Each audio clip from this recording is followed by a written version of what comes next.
Ya. Maka kemudian Rasulullah Musa apa ajanya berkali-kali.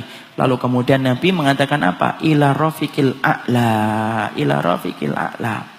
Yaitu adalah kepada sesuatu yang paling tinggi. Sembari Nabi kemudian menunjuk ke atas. Sembari kemudian Nabi menunjuk ke atas.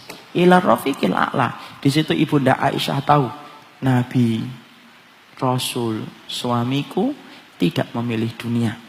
Dan dia milih kembali kepada Allah setelah semua tugasnya selesai. Makanya kemudian Nabi mengatakan apa? Ila rafiqil a'la. Ana makanya tidak pernah dapetin ikhwan riwayat yang mengatakan ummati yang sering kita dengerin dari waktu SD. Tidak ada itu. Antum baca dalam riwayat-riwayat, tidak ada.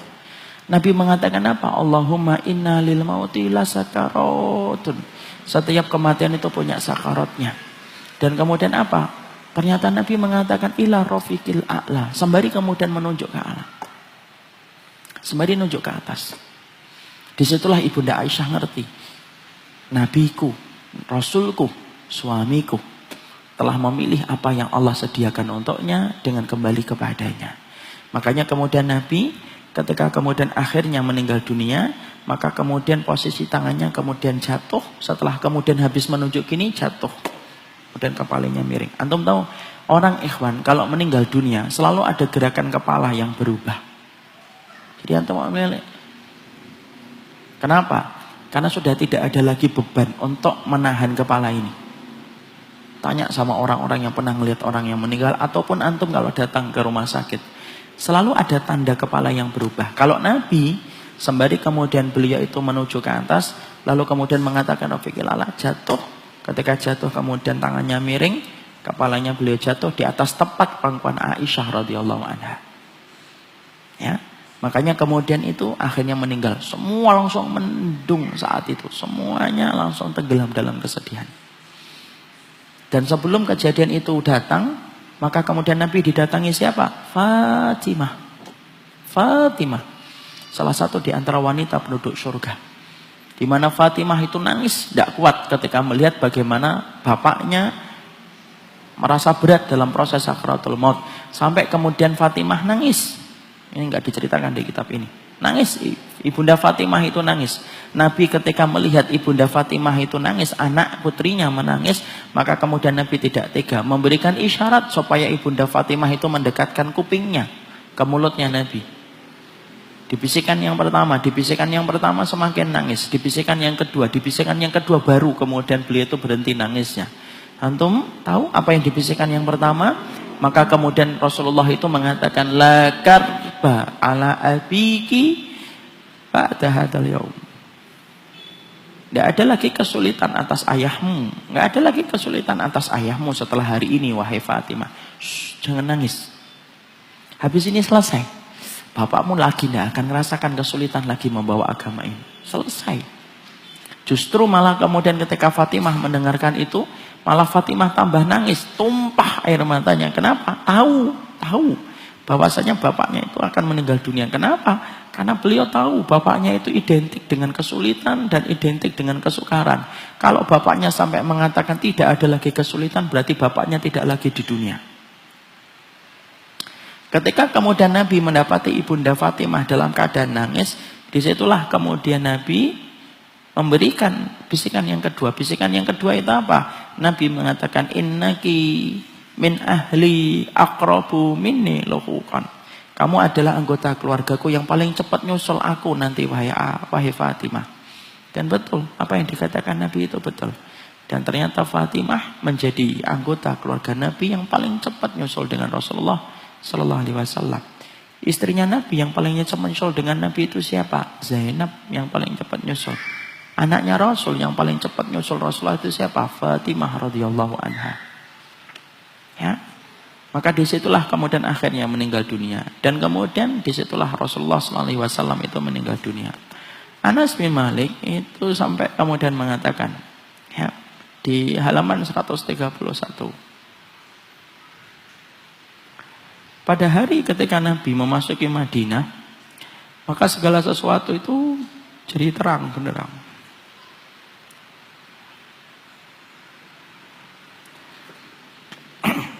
Jadi kemudian akhirnya ketika Rasulullah SAW wafat, maka segala sesuatu jadi gelap gulita. Kemudian Anas bin Malik sampai mengatakan, kami tidak percaya dengan apa yang kami hadapi, sampai tangan-tangan kami dari penguburan itu dikibas-kibaskan. Jadi Anas bin Malik itu mengatakan, ketika Rasulullah datang ke Madinah, semua terasa terang, terasa semuanya cerah bersama Rasulullah. Tapi setelah wafatnya Rasulullah SAW, semuanya menjadi gelap, dan para sahabat itu tidak merasa bahwasanya Rasulullah telah pergi meninggalkan mereka. Sampai tangan-tangan mereka yang tadi menguburkan Nabi, itu tangan-tangan mereka dikibas-kibaskan, dan mereka baru sadar, mereka baru saja menguburkan Nabi SAW. Bahkan kemudian ketika Nabi kemudian mau dikuburkan itu, ada yang kemudian berkata, apakah kalian tega akan menaburkan tanah di atas jasadnya Rasulullah SAW? Jadi ketika Nabi dimasukkan ke dalam liang lahat itu, kemudian ada yang berkata, apakah kalian tega akan kemudian mengaburkan tanah di atas jasadnya Rasulullah? Terdiam semuanya. Ya. Maka kemudian saat itulah, maka kemudian akhirnya, kemudian disitulah kita mendapati Rasulullah itu kemudian betul-betul meninggal dunia. Al-Hafidh Imam Ibnu Rajab itu berkata, maka sesungguhnya ketika Nabi SAW itu meninggal dunia, seluruh kaum muslimin itu terguncang jiwanya. Makanya sampai Ummu Aiman itu menangis setelah meninggalnya Rasulullah dan berkata, bukanlah hanya kematian Nabi yang paling kita sedihkan, tetapi setelah wafatnya Nabi terputuslah berita-berita dari langit. Makanya Ummu Aiman kemudian nangis. Ya, maka kemudian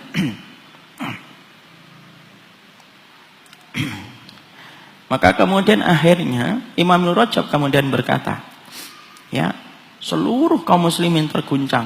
Mereka yang kemudian seakan-akan kehilangan akal. Ada yang duduk, ada yang tidak kuasa untuk berdiri, ada yang tidak bisa ngomong, kata Imam Rajab. Ada yang tidak bisa ngomong, ada yang tidak bisa bicara. Bahkan ada yang sambil kemudian teriak-teriak dan berkata, wallahi sayab'asallahu fina marratan tsaniyah.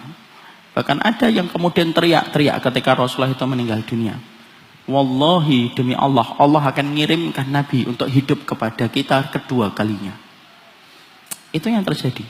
Jadi ketika akhirnya Ibunda Aisyah ngabarin kepada setiap orang saat itu, jadi Ibunda Aisyah langsung ngomong kepada Ibunda Fatimah, Ibunda Fatimah langsung ngabarin kepada keluarganya Ali dan yang lainnya, Rasulullah telah meninggal dunia. Seluruh para sahabat diam, dan tidak ada yang mendengar itu kecuali mereka terkaget. Kenapa, ikhwan? Karena mereka baru saja melihat Nabi ketika tadi pada waktu peristiwa sholat subuh. Melihat Nabi sehat, membaik. Bahkan kemudian mereka melihat Rasulullah SAW tersenyum, ya, dan mereka tidak menyangka ketika menjelang siangnya bahwasanya hari itu kemudian akan meninggal dunia. Makanya kemudian sampai Imam Ibnu Rajab berkata, tidak ada yang percaya, semuanya terguncang semuanya. Maka kemudian akhirnya semua orang kemudian itu, sampai seorang Umar bin Khattab radhiyallahu anhu, sampai kemudian akhirnya Umar bin Khattab itu kemudian berkata, ya, siapapun yang mengatakan bahwasanya Rasulullah SAW telah meninggal dunia, maka Rasul itu tidak mungkin meninggal. Rasul tidak mungkin untuk meninggal. Sementara itu kemudian orang sudah ramai, Abu Bakar belum datang. Karena Abu Bakar ada di mana? Di pinggir Masjid Nabawi. Ada di pinggir kota Madinah. Maka kemudian dia langsung datang. Dan saat itu Rasulullah sudah kemudian disemayamkan. Sudah ditutup dengan kain. Jadi itulah kemudian sunnahnya kalau kita mendapati ada yang meninggal, kemudian kita semayamkan dulu. Ditutup dengan kain dulu. Sembari kemudian nanti kita mandikan, sembari kemudian kita kain kafani. Maka kemudian ditutup dengan itu. Maka kemudian Abu Bakar